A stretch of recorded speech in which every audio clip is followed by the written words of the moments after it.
চট্টগ্রামে কান্ট্রি বয় লাইফস্টাইলের নতুন দুটি আউটলেটের গ্র্যান্ড ওপেনিং উপলক্ষে এক বর্ণাঢ্য অনুষ্ঠানের আয়োজন করা হয়েছে।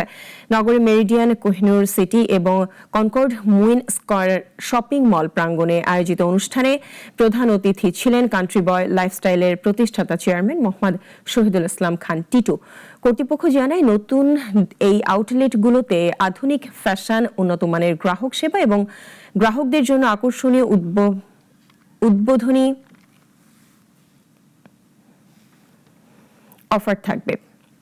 অনুষ্ঠানে বিশেষ আকর্ষণ হিসেবে উপস্থিত ছিলেন জনপ্রিয় অভিনেত্রী কেয়া পায়েল, অভিনেতা নীরব এবং ইরফান সাজ্জাদ, ব্যবস্থাপনা পরিচালক ও ফ্যাশন ডিজাইনার মোহাম্মদ রিয়াজুল ইসলাম খান সহ সংশ্লিষ্টরা এ সময় উপস্থিত ছিলেন। সবচেয়ে মজার ব্যাপার হচ্ছে কিডস, জেন্টস, লেডিস সবার জন্য ওনারা অপশন রেখেছেন। এত বছর পরে কান্ট্রি বয় চট্টগ্রামে ওপেনিং করছে এবং এই আজকে আউটলেট ওপেনিং হয়ে গেল। সো আমার কাছে খুবই ভালো লাগছে। চিটাগংয়ে আমাদের একটা কাস্টমার বেজ আছে যারা ঢাকাতে গিয়ে পারচেজ করে, তাদের কথা চিন্তা করে আমাদের চিটাগংয়ে আসা।